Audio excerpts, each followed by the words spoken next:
Schulte 1 for 3, a sacrifice fly, and an RBI single in the 5th. 0-1. Ripped down the left field line. Diving play by MacArthur. Gets to his feet. Throws across the infield in time. Grant MacArthur just made the play of the night so far. There's one away. 1-0. Swinging a high fly ball to center field. Bussey on his horse racing backwards, and he can't get there. It caroms off the center field wall like a hockey puck away from everybody. Schoenfeld scores. Rodriguez around third. Here's the relay to the plate. Rodriguez slides in safely. It's an inside the park home run, and it's 6-3 Rochester. And he still gets the home run celebration in front of the dugout. Reynolds, the lefty, facing the righty Jits. Runners at first and second, 2 outs, top of the 5th inning. 0-1.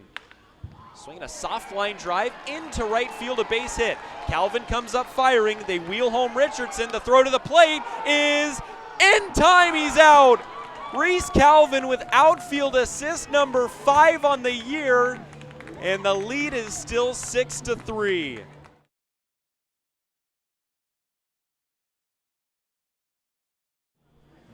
Three to 3 tie headed to the 4th inning. Here is Matty Thomas leads it off for Rochester. It's still Jace Kirby on the mound, the left-hander facing the lefty Thomas. 0 for 1 night for the San Francisco Dawn. And the first pitch. Pulls it foul up the first baseline. He hit it well. And the sun continues to set here from Eau Claire. It sets up that third baseline, different from Mayo Field where it sets up the first baseline, so it's tougher on right fielders. As the 0-1 misses high with a fastball. That was off speed, 78. The right side, the second baseman, first baseman, and right fielder are looking into that sun as Thomas swings and foul tips it. And it's 1-2. It's starting to peek its head out from behind that cloud.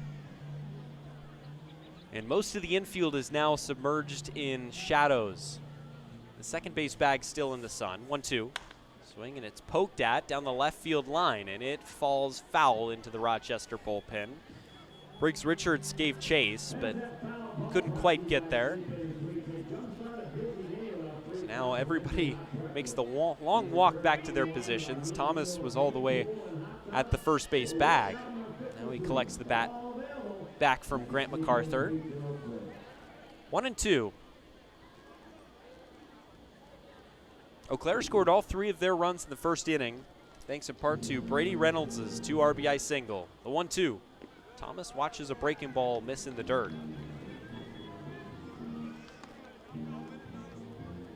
Rochester got all 3 of their runs in the top of the 3rd on a Dom Rodriguez 3-run homer.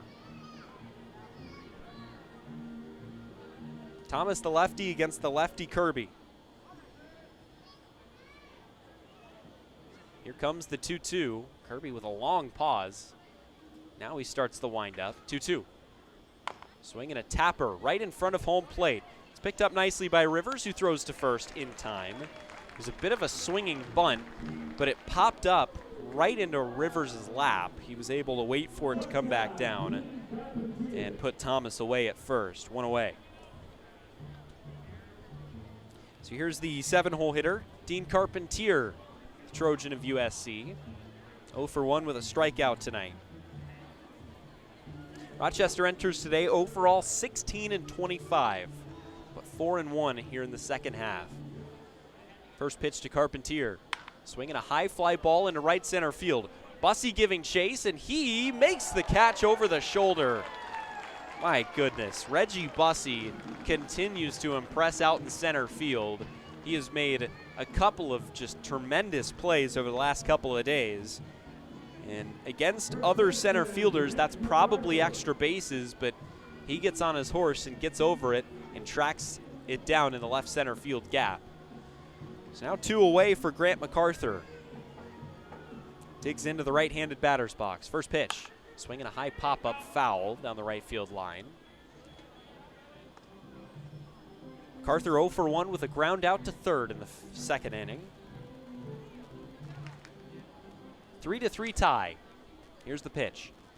Way up and out. Count evens at 1-1.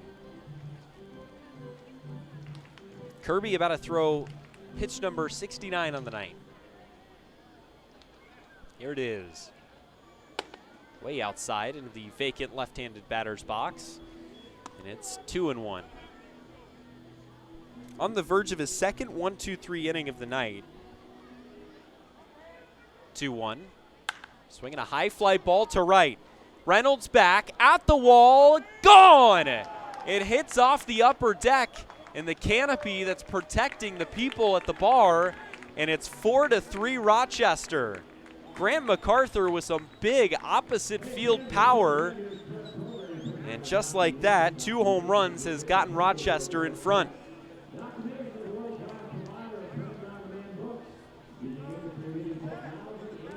Grant MacArthur with his second home run of the year, and the 2 San Joaquin Delta College players in this lineup have both gone yard, and both gone yard to the opposite field. That was an impressive shot from MacArthur.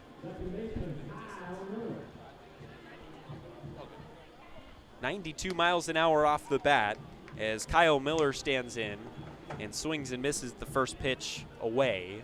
It's 0-1.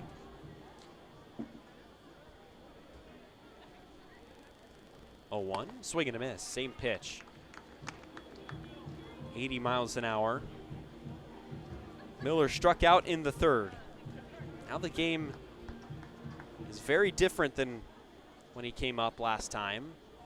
That misses down and in. It's 1-2.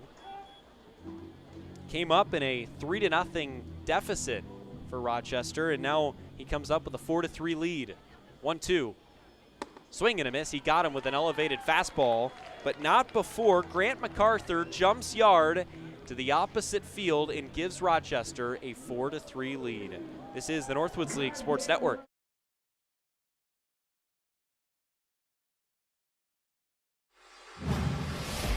Thursday evening baseball from Rochester as we play 2 between the Honkers and the Bucks. And with that, we welcome you inside the Mayo Field broadcast booth. I'm Mickey Doolittle. Kyle Trainer will join us in just a moment. The Honkers entered today having lost 7 of their last 9 games, and now are sitting in 3rd place in the Great Plains East, game and a half out of the first place spot. Meanwhile, for Waterloo, they entered today having been really close to qualifying for the playoffs in the first half. However, haven't gotten off to the start in the second half that they would have wanted. But with the All-Star break gone, they have a chance to turn it around tonight. They only sit 2.5 games out of first place, meaning they're still kicking in the Great Plains East. Now let's take a look at what happened in yesterday's game right here at Mayo Field. It was Ty Rumsey's world, and we were just living in it. This was his second 3-run homer in as many innings, and he led the way to a 10-3 Mankato win over Rochester. Last time Waterloo was in action, they were playing Minnesota at home before the All-Star break, and Luke Finn blew the game open with this 3 RBI triple, sending the Bucks to a 12-8 win. Now let's take a look at how the division standings stack up. This is most teams' first game after the All-Star break, not Rochester. Yesterday was a makeup. Thunder Bay paces the way in the East. Only a half game back of them, though, is the Duluth Huskies, who have won 3 in a row. Rochester and Waterloo still hanging around, though. Out west, St. Cloud has the longest winning streak in the lead. They've won 8 in a row. Wilmer is 2 games back of them, and Mankato is 3 back as well.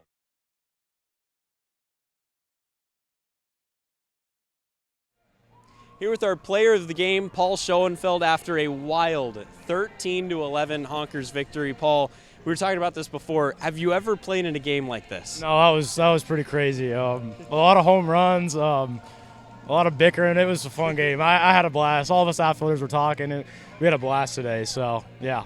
4 hits for you on the night, a double, a pair of singles, and then, of course, that homer. What was your approach at the plate? Just catch it out in front. Hey, that's cold. Catch it out in front, see it well, see it deep, see the changeup. I've been struggling with that, and catch that fastball out front. And I got a hanging changeup, and I hit it pretty well. So, yeah. How big is this game to capture momentum going into the All-Star break? Good. The boys needed it. We were struggling there for a couple games, and you know, going to the break, we can relax now. Guys can recover. We have some guys that are hurt right now, but you know, now we're gonna go, you know, relax and then come back and be healthy. So, Thanks for your time. Congrats on the win. hey, appreciate it. Thank you. Appreciate it.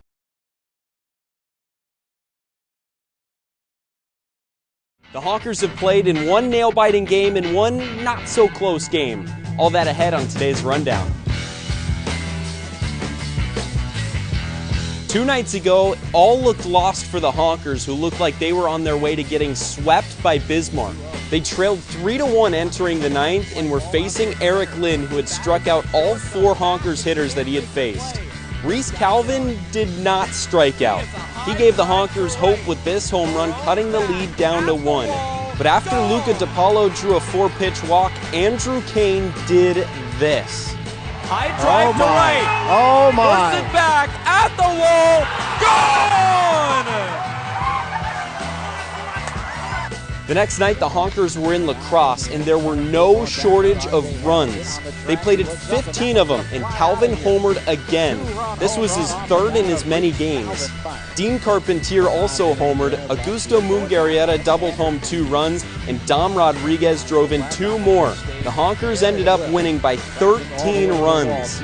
Tonight, the Honkers are trying to sweep lacrosse on MetroNet Monday. Gates open at 5:30. First pitch is at 6:35, and as always, if you can't join us here at Mayo Field, we'd love to have you on Northwoods Plus.